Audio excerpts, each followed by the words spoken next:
Ladies and gentlemen, on Saturday, Nigeria went to the polls for the 7th time since the restoration of democracy in 1999.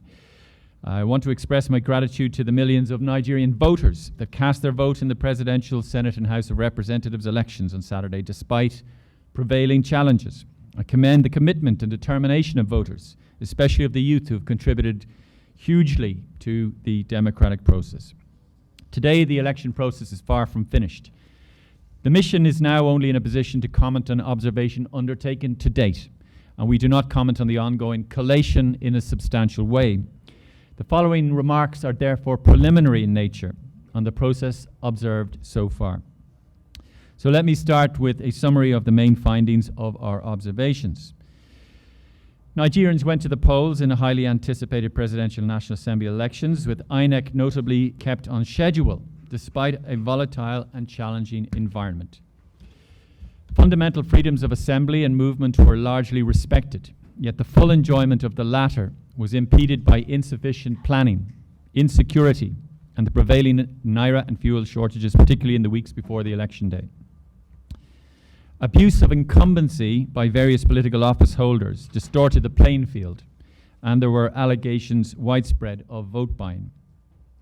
Media provided an extensive coverage of the three leading campaigns, but disinformation interfered with voters' right to make an informed choice on election day.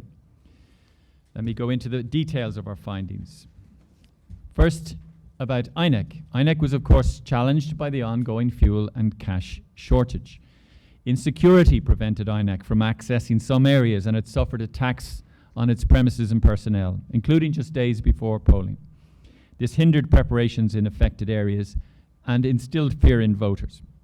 Overall, stakeholders expressed confidence in INEC's independence and professionalism and voter information efforts earlier in the process. However, there was a lack of efficient planning during critical stages of the electoral process, as well as a lack of transparency. On election day, delayed polling processes and insufficient information related to access to results on its results viewing portal, which reduced trust in INEC. In particular, presidential election results forms only started to be uploaded after 10 p.m. on election day. By noon yesterday, it had reached 20%. This is of serious concern, in particular given the high expectations given INEC's commitments in this regard. On a positive note, the new Electoral Act in February last year introduced measures aimed at building stakeholder trust. Amongst others, INEC benefited from more timely financing under the new law. However, there were some gaps in terms of accountability and enforcement of the law, including insufficient sanctions for electoral offences and breaches of campaign finance rules. There was a lot of expectations regarding the use of technologies in these elections. The introduction of the bimodal voter accreditation system, BVAS, and the IREV was perceived as an important step to ensure the integrity of the election campaign. Almost 10 million additional voters were registered ahead of the polls. A majority of them, 2/3, were youth, a result of mobilization efforts during the registration period. Yet the collection of permanent voter cards, which is required to vote, was affected by poor planning. An audit of the voter register could have increased quality and inclusiveness. Party primaries were affected by a lack of transparency and inclusiveness, with notable very low participation of women and youth. The lack of legal measures for inclusion and barriers is of concern. The conduct of contesting parties and candidates, as well as some gaps in the law, led to a spate of pre-election court cases, with some matters not finalized ahead of elections. The campaign was highly competitive and contestants conducted rallies nationwide, but the naira, cash and fuel scarcity reduced activities and attendance. Political parties denounced unequal campaign conditions due to interference, and there were frequent reports of vote and PVC buying. There was a lack of prosecution of electoral offences and a significant increase in violent incidents with the potential to disturb the elections and suppress voter participation, particularly in the southeast. Even if challenged by a number of factors, such as economic hardship and electoral violence, media offered an extensive campaign coverage. Major parties received fairly equitable coverage.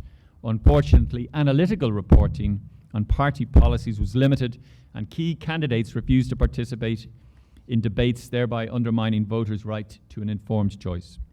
Social media platforms were misused to spread harmful content, including disinformation on key political processes. The measures the platforms took to protect electoral integrity were insufficient. Misleading information also came from political actors, contributing to a blurred information environment for voters. On a positive note, online and offline media joined forces with civil society and fact-checkers to safeguard the integrity of the pre-election information environment. Furthermore, civil society organizations observed and scrutinized different aspects of the election, offering voters a non-partisan assessment of election preparations. Overall, almost 150,000 participated in election day observation, contributing to the transparency of the process. The tabulation exercise is still ongoing. This is a crucial period of time for Nigeria. I encourage stakeholders to continue demonstrating commitment to a peaceful process before and after the results are announced. Any dispute arising from the process should be addressed through established legal channels. As we speak, our observers are present at the collation centres observing the ongoing process. The mission continues to follow the ongoing process related to the Presidential and National Assembly elections to its conclusion and will continue its activities also for the 11th of March Governor and Local State Council elections. In 2 to 3 months' time after the end of the process, our mission will deliver a final report that will include recommendations addressing issues identified. Thank you very much for your attention.